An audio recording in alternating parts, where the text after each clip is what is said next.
Hello and welcome दोस्तों, study रूप में आप सभी का स्वागत है।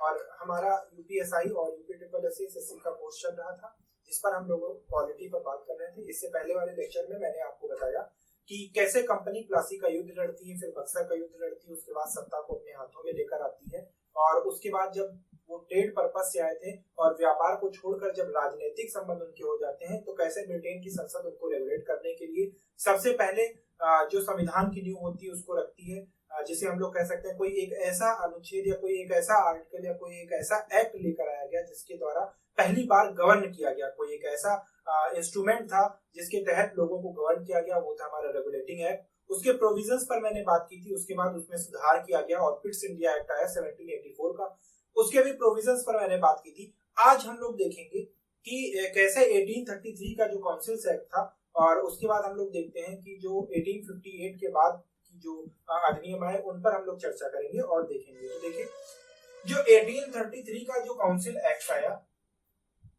इंडियन काउंसिल एक्ट 1833, इसके तहत क्या प्रावधान थे देखिए। यहां पर सबसे पहले जो ईसाई मिशनरी थे,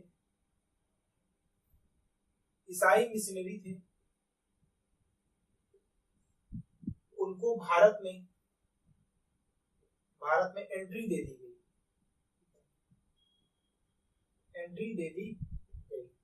और दूसरी चीज देखिए, यहां पर जो गवर्नर जनरल ऑफ बंगाल था अभी तक, जिसे हम लोग गवर्नर जनरल ऑफ बंगाल कहते थे, अब उसका नाम बदलकर गवर्नर जनरल ऑफ इंडिया कर दिया गया। यानी एक तरीके से हम लोग बात करें तो जो ब्रिटिश टेरिटरीज थी,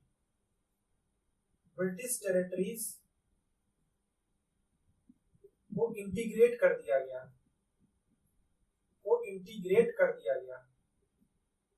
ठीक है, अब गवर्नर जनरल ऑफ बंगाल को गवर्नर जनरल ऑफ बंगाल न बुलाकर गवर्नर जनरल ऑफ इंडिया बुलाया जाने लगा।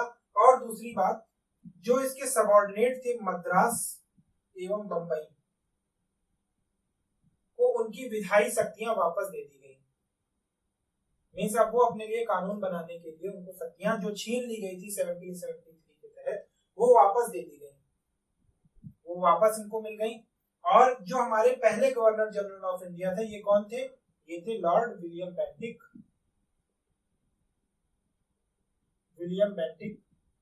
और इनका कार्यकाल था 1828 से 1835 के बीच में। और इन्होंने एक बहुत फेमस चीज किया था, वो था सती प्रथा को बैन किया था।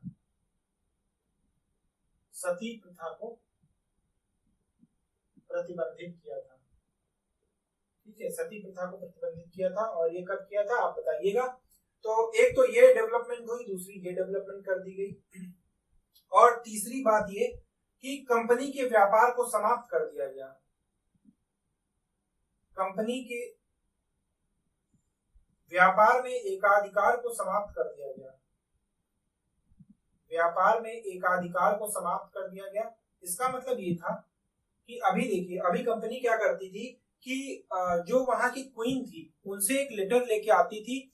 20 सालों के लिए वो लेटर हुआ करता था। ठीक है, पहले 1773 में आया, उसके बाद उसको एक्सटेंड किया गया, और फिर उसके बाद 1833 में आया, फिर अब 20 साल में आएगा 1853 में आएगा। ठीक है, तो इस पत्र के जरिए उसको ये अधिकार क्वीन ने दिया था कि ईस्ट में यानी पूर्व की ओर सिर्फ तुम ही ट्रेड करोगे, और तुम्हारे अलावा कोई भी कंपनी ब्रिटेन से या उसके पोजीशन से ट्रेड करने के लिए नहीं आएगी। मतलब उनकी मोनोपोली थी, उनके अलावा कोई और कंपनी ट्रेड नहीं कर रही थी, किसी को अधिकार नहीं था। लेकिन व्यापार में फायदा ज्यादा हो रहा था और ब्रिटिश में लोगों का दबाव बढ़ रहा था कि हमें भी एंट्री दी जाए, हमें भी ट्रेड के लिए एंट्री दी जाए। तो यहाँ पर अब कंपनी के व्यापार में एकाधिकार को समाप्त कर दिया गया। यानी अब कंपनी सिर्फ अकेली ट्रेड नहीं करेगी, और भी कंपनियां आएंगी भारत में ट्रेड करने के लिए। ठीक है, तो कंपनी में व्यापार में जो एकाधिकार था, मोनोपोली थी, उसको समाप्त कर दिया गया। ये 1833 का एक्ट था। उसके बाद हम लोग देखते हैं कि एक तो ये सबसे बड़ा रीजन निकलकर सामने आया 1857 के विद्रोह का। ठीक है, ये सबसे बड़ा रीजन निकल कर आया 1857 के विद्रोह का, क्योंकि लोगों को लगा कि हमारे धर्म पर उनको बदलने की कोशिश की जा रही है अंग्रेजों के द्वारा जबरन। ठीक है, तो एक ये भी वजह थी 1857 के विद्रोह की, तो ये चीज आप याद रखिएगा।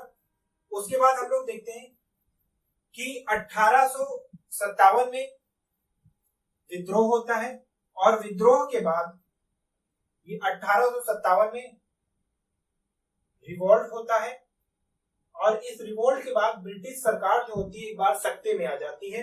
तो ये रिवॉल्ट होता है, और इस विद्रोह के बाद हम लोग देखते हैं कि 1858 में क्या होता है कि जो कंपनी है, कंपनी से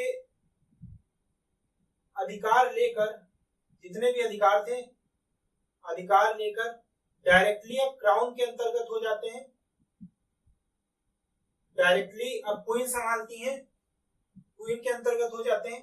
और उसके बाद अगर हम लोग देखें तो इससे बहुत बहुत ज्यादा बदलाव आ जाता है, और ठीक इसके 2 साल बाद, 3 साल बाद जो 1861 का अधिनियम आता है उसमें हम लोग देखते हैं कि बहुत सारे बदलाव देखने को मिलते हैं। यहाँ पर रानी ने कहा था कि अब किसी भी प्रिंसली स्टेट्स को या किसी भी स्टेट्स को जबरन सरकार नहीं लेगी, जो जैसे रिश्ते हैं वैसे रहेंगे, और इसका आश्वासन मैं देती हूँ। और ये सारे जो है डिक्लेरेशन उन्होंने दिए, इसमें उनका क्वीन का प्रोक्लेमेशन पढ़ा गया था इलाहाबाद में 1858 में। तो 1868 का जो इंडियन काउंसिल्स एक्ट आया उसमें कुछ बदलाव किए गए। ठीक है, काउंसिल्स एक्ट में बदलाव किए गए।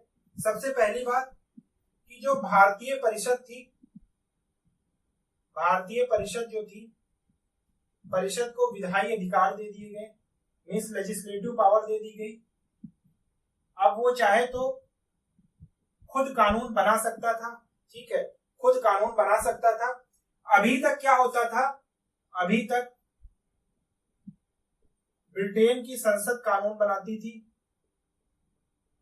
ब्रिटेन की संसद के पास था ये अधिकार। ठीक है, और दूसरी चीज देखिए, यहां पर एक secretary of state for India नाम का एक पद सृजित किया गया, एक पद सृजित किया गया, सेक्रेटरी ऑफ स्टेट का एक पद सृजित किया गया। ये एक्चुअली कुछ नहीं थे, ये जो मिनिस्टर्स थे, मिनिस्टर ऑफ ब्रिटिश पार्लियामेंट,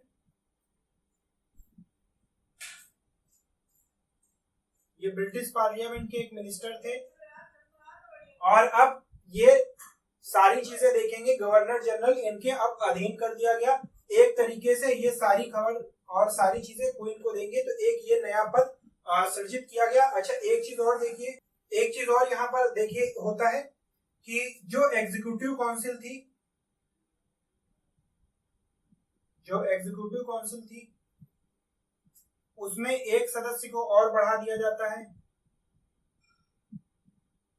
एक सदस्य और बढ़ा दिया जाता है। अब कुल मेंबर्स हो गए 5, और वो किसको बढ़ाया जाता है, एक लॉ मेंबर को बढ़ाया जाता है। ठीक है, एक लॉ यानी जिसको कानून की जानकारी हो, एक ऐसे मेंबर को बढ़ाया गया ताकि वो नियम और कानून, क्योंकि विधायी अधिकार आ गए थे, तो इसलिए इस विधायी अधिकार को जो गवर्नर जनरल इस्तेमाल करे तो वो अपनी सलाह गवर्नर जनरल को दे सके, इसलिए एक लॉ मेंबर को इंट्रोड्यूस किया गया। और आपको पता है कि जब लेजिस्लेशन करने का अधिकार आ गया, जब विधायी अधिकार आ गया, यानी किसी कानून को बनाने का अधिकार आ गया, तो इसके साथ साथ देखिए ऑर्डिनेंस मेकिंग पावर भी आ गई, ऑर्डिनेंस मेकिंग पावर भी आ गई गवर्नर जनरल के पास। यानी कि अगर कहीं पर ये मीटिंग, बैठक नहीं हो पा रही है, लेजिस्लेटिव काउंसिल यानी भारतीय परिषद की अगर बैठक नहीं हो पा रही है और इमरजेंसी में कभी कानून बनाना पड़े, तो वो ऑर्डिनेंस यानी अध्यादेश जारी कर कानून बनाया जा सके। और इसका बहुत ही ज्यादा दुरुपयोग हुआ। ये विधायी भारतीय परिषद सिर्फ दिखावा थी, इसके तहत कानून बनाए ही नहीं गए ज्यादा। इनफैक्ट इसकी मीटिंग ही इतनी नहीं होती थी, सारे कानून ऑर्डिनेंस के जरिए बनाए जाते थे। तो ऑर्डिनेंस बनाने का एक किया गया। और एक चीज और इसमें देखिए कि पोर्टफोलियो सिस्टम, पोर्टफोलियो सिस्टम लागू किया गया। पोर्टफोलियो सिस्टम ये क्या होता है, अभी तक देखिए जो भी जितने भी डिपार्टमेंट था, एग्रीकल्चर डिपार्टमेंट है, अगर मान लीजिए कोई और विभाग है, जितने भी विभाग है वो सब गवर्नर जनरल के अधीन होते थे। जैसे आजकल हम लोग मंत्रालय देख रहे हैं, जैसे प्रधानमंत्री है उसके पास कुछ मंत्रालय और बाकी मंत्रियों के पास मंत्रालय विभाजित है, ठीक वैसा ही सिस्टम यहाँ पर भी किया गया कि गवर्नर जनरल तो सुप्रीम रहेगा, सारी चीजें देखेगा, लेकिन अलग अलग लोगों को वो अलग अलग डिपार्टमेंट देखने को दे दिया। कोई होम डिपार्टमेंट देख रहा है, कोई पुलिस डिपार्टमेंट देख रहा है, ठीक है, कोई लैंड डिपार्टमेंट देख रहा है, कोई रेवेन्यू डिपार्टमेंट देख रहा है। तो ये पोर्टफोलियो सिस्टम, ठीक है, यहाँ पर लागू किया गया। तो ये कुछ 1861 के जो अधिनियम थे उसकी कुछ महत्वपूर्ण बातें थी, मोस्ट इंपॉर्टेंट है, ये सारी चीजें आप देख रखिएगा, क्योंकि कई बार ये पूछा है अध्यादेश जारी करने की ताकत किस अधिनियम के तहत है। यहाँ से डायरेक्ट क्वेश्चन पूछे जाते हैं, पोर्टफोलियो सिस्टम किस अधिनियम के तहत लागू किया गया, ठीक है, विधायी अधिकार किस अधिनियम के तहत मिले, और सेक्रेटरी ऑफ स्टेट इंडिया का पद किस अधिनियम के तहत सृजित किया गया था, ठीक है, पांचवा मेंबर जो जोड़ा गया वो कौन था। तो ये सारी चीजें यहाँ पर आ गई। उसके बाद अब हम लोग देखते हैं कि एक तरीके से आपको स्ट्रक्चर दिख रहा होगा कि कैसे हमारे सदन को, जैसे जो हम आज देख रहे हैं अपना लोकसभा और राज्यसभा, उसमें जो प्रक्रिया अपनाई जाती है, जैसे पोर्टफोलियो सिस्टम देखते हैं, मिनिस्ट्री का जो सिस्टम है वो यहाँ पर देखते धीरे धीरे नेसेंट स्टेज में आ गया। और उसके बाद हम लोग देखते हैं कि जो लेजिस्लेटिव पावर थी वो भी हमारे लोकसभा राज्यसभा के पास है। तो वो सारी चीजें हमें कुछ झलक यहाँ पर मिल रही है, ठीक है। लेकिन यहाँ पर सबसे बड़ी समस्या ये थी, इसका विरोध इसलिए किया गया क्योंकि जो बजट था वो अभी भी भारतीयों के पहुंच से बाहर रखा गया था। यानी बजट पर वो कुछ बोल नहीं सकते थे, वो कोई वोट नहीं दे सकते थे, वो कोई डिस्कशन नहीं कर सकते थे। तो ये सारी चीजें बाहर रखी गई। एक फैक्ट और आपको यहाँ पर बताना चाहूंगा कि जो सेक्रेटरी ऑफ स्टेट यहाँ पर थे, तो जो सबसे पहले थे उनका नाम क्या था, ये थे लॉर्ड स्टैनली। ये सब फैक्चुअल क्वेश्चन है और ये एग्जाम में, वन डे एग्जाम में पूछे जाते हैं, जैसे यूपीएसआई, यूपी ट्रिपल एससी। और जो सबसे अंतिम थे वो देख लेते हैं, ये थे अर्ल ऑफ लिस्टोवेल या लिस्टोवेल, ठीक है, ये 1947 तक रहे थे और ये 1858 में ये पद सृजित किया गया था। तो ये वन लाइनर एग्जाम में बहुत पूछे जाते हैं। वन लाइनर एग्जाम जैसे यूपीएसआई, यूपी ट्रिपल एससी ऐसे एग्जाम्स में, या एसएससी का जो एग्जाम हो गया, इनफैक्ट यूपी पीसीएस में भी कई बार ये सारे क्वेश्चन पूछे गए हैं। ये एक यूपी पीसीएस में बहुत इंपॉर्टेंट टॉपिक रहा है, तो यहाँ से कई क्वेश्चन पूछे गए हैं। यूपीएसआई वालों के लिए खास कर देखने का टॉपिक है, क्योंकि यहाँ पर लेजिस्लेशन हम लोग देखते हैं कि यूपीएसआई में जो पॉलिटी का सेक्शन है, ठीक है, ये पॉलिटी का सेक्शन और बेसिक लॉ, मूल विधि, ठीक है, जो मूल विधि का सेक्शन है, ये कुछ ज्यादा पूछा जाता है, इस पर ज्यादा फोकस दिया जाता है। तो यहाँ पर आप लोग ये देखकर चलिएगा। चलिए उसके बाद हम लोग आगे बढ़ते हैं और देखते हैं कि 1892 का जो अधिनियम आया उसमें कौन कौन सी चीजें थी। तो ये सारी चीजें हम लोग देखते हैं। आप लोग एक बार इसको वीडियो दोबारा देख लीजिएगा, रिवाइज हो जाएगा, सारी चीजें क्लियर हो जाएंगी अगर आपको कोई चीज समझ में नहीं आती है। अगर आप डाउट पूछना चाहें आप कमेंट कर सकते हैं, आपको उसका जवाब कमेंट के माध्यम से दे दिया जाएगा। 1873 का अधिनियम आया और इस अधिनियम के तहत वर्ष 1884 में ईस्ट इंडिया कंपनी को भंग कर दिया गया, ठीक है। उसके बाद आता है देखिए 1886 में, और ये उपाधियों के लिए था। यहां पर एक तो देखिए जो एग्जीक्यूटिव काउंसिल थी, जिसको अभी मैंने आपको बताया कि 1861 में 5 मेंबर कर दिए गए थे, जिसमें 5वां मेंबर जो था वो एक लॉ मेंबर था। तो यहाँ पर उसकी संख्या बढ़ाकर अब 6 कर दी गई, ठीक है। और यहाँ पर देखिए जो क्वीन थी, क्वीन को कैसरे हिंद की उपाधि दी गई, कैसरे हिंद की उपाधि दी गई। ये मोस्ट इंपॉर्टेंट है, कई बार पूछा गया है, ठीक है, ये मोस्ट इंपॉर्टेंट है, कई बार पूछा गया है। उसके बाद हमारा आता है 1892 का अधिनियम, और उस पर भी हम लोग देखते हैं, बात करते हैं। जो 1892 का अधिनियम था,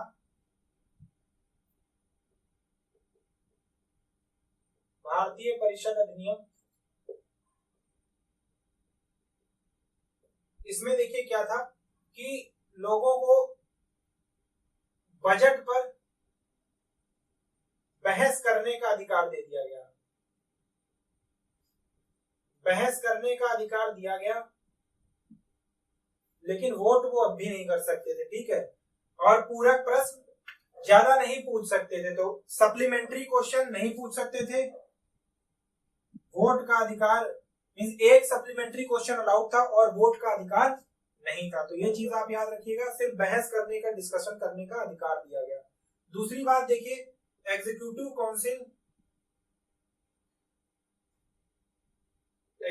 काउंसिल में सदस्य बढ़ा दिए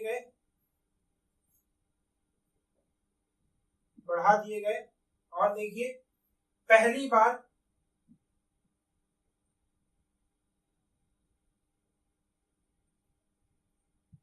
ब्रिटिश परिषद में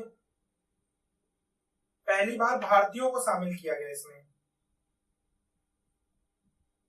पहली बार भारतीयों को शामिल किया गया इसमें, ठीक है। और कौन से थे वो? केसी गुप्ता, सैयद अजमत बिलग्रामी, ठीक है। अभी जो मैंने आपको बताया था, तो ये जो ब्रिटेन में भारतीय परिषद थी, उसमें शामिल हुए थे। कहां पर शामिल हुए थे देख लीजिए। जो secretary of state for India थे, secretary of state for India, इनको संचालित करने के लिए 15 लोगों की एक कमेटी बनाई गई थी, एग्जीक्यूटिव काउंसिल, उसी में इनको शामिल किया गया था, इन दोनों को। तो ये 1892 के भारतीय परिषद अधिनियम का सार है। तो आज के लिए यहीं तक रखते हैं, इसके आगे हम लोग डिस्कस करेंगे जो हमारा 1909 और 1919 का जो अधिनियम है, और 1935 के बारे में डिस्कस करेंगे। 1935 में 2/3 हिस्सा जो है वो हमारे संविधान में दिया गया है। तो अब धीरे धीरे हम लोग वहां तक पहुंचेंगे। उसके बाद कैबिनेट, कैसे हमारी कॉन्स्टिट्यूएंट असेंबली का गठन किया गया कैबिनेट मिशन की तर्ज पर, और देखेंगे वहां पर सारी चीजें। तब तक के लिए अगर आपको वीडियो पसंद आया हो तो वीडियो को लाइक करें और दोस्तों के साथ शेयर करें। Thank you for watching.